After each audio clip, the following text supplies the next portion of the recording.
Faire des gâteaux avec maman à la maison, c'est bien, mais cuisiner avec un chef, c'est mieux. 17 enfants participent à l'atelier des petits chefs dans les cuisines du Fairmont Monte-Carlo. Ils seront 15 à la séance suivante. Le plus jeune a 5 ans et demi, la plus âgée 11 ans et demi. Philippe Joannès leur donne toutes les ficelles des grandes toques.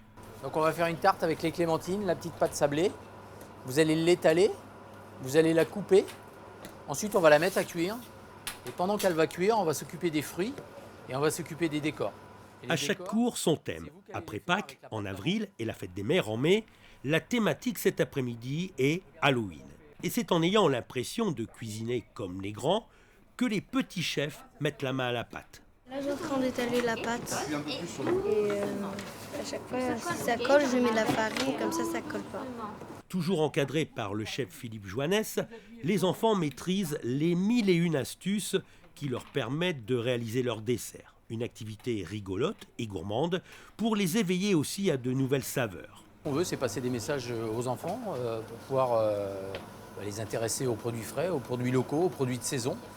On veut leur montrer un petit peu que ce métier est un métier de passion. Hein, c'est pour ça qu'on le fait avec beaucoup de plaisir.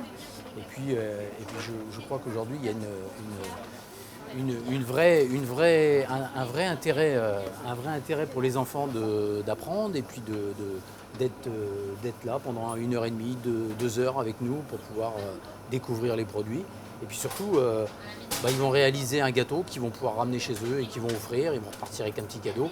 Donc l'idée aujourd'hui, c'est vraiment de parler des produits de saison et puis d'avoir un petit échange avec eux pour ce qu'on préfère en fait. Une fois étalée, la pâte est placée pendant une quinzaine de minutes dans un four à 185 degrés.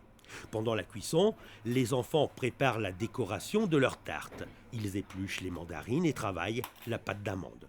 Ce n'est pas aussi compliqué que certains se l'imaginent. Avec le chef, c'est quasiment un jeu d'enfant. Tu fais des gâteaux chez toi? Oui. Tu fais quoi comme gâteau à la maison?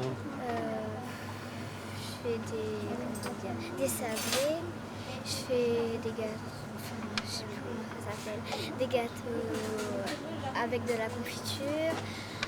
Après, je fais pas que des gâteaux. Je fais des salades, dès qu'il y a des salades à faire, je fais des salades et je fais toujours des décorations avec les emporte-pièces. C'est très difficile pour enlever les épluchures. On a les mains toutes sales après. Mais c'est pas grave, il faut enlever ici ce qui est blanc parce que ça donne le goût amer. C'est toi qui fais à manger chez toi? Ah oui.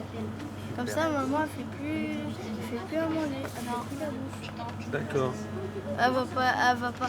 Allô, monsieur la pizza, venez, je fais une pizza. Des fois, on fait des gâteaux et nos parents ils nous disent non parce qu'on en a fait un le jour d'avant et on n'a pas le temps de tous les manger. Même si ce n'est pas l'objectif premier, le chef espère que cet atelier suscitera de nouvelles vocations, comme ce fut le cas pour Clara. Vous avez une personne en face de vous là, qui a commencé très jeune la cuisine et qui est passionnée et qui va aller travailler chez un chef que vous connaissez tous parce que vous en avez entendu parler, qui est le chef le plus connu de France. C'est qui? Thierry Marty, il a dit. Un peu plus ancien. C'est quoi le chef qui fait quand C'est le chef Paul Bocuse. Tout le monde a entendu parler du chef Paul Bocuse. C'est le chef que tout le monde connaît. Clara, qui a commencé son métier très jeune, peut-être un tout petit peu plus âgée que vous, elle part bientôt pour travailler pour ce grand chef connu. Et donc, c'est super. J'ai découvert beaucoup de choses, notamment au niveau des saveurs.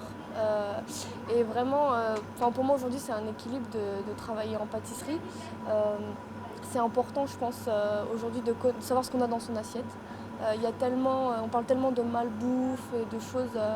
La nourriture, c'est quelque chose qu'on va dire qu'on met un peu de côté. Vous voyez, par exemple en Angleterre, on prend 5 minutes pour manger un sandwich à midi, alors qu'au final, un repas, c'est important.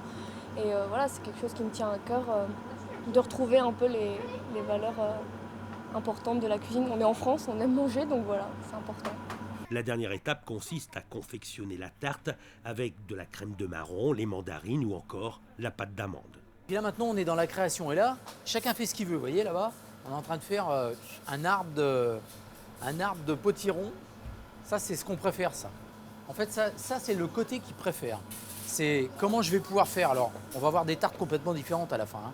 Il va y avoir des clémentines dans un sens, et là, c'est le côté créativité. Et c'est ça qui me plaît le plus dans ce métier. Une fois terminées, les tartes sont placées dans une boîte pour être amenées et dégustées à la maison. Le prochain atelier des petits chefs se déroulera entre Noël et le jour de l'an. Au menu, la bûche de Noël.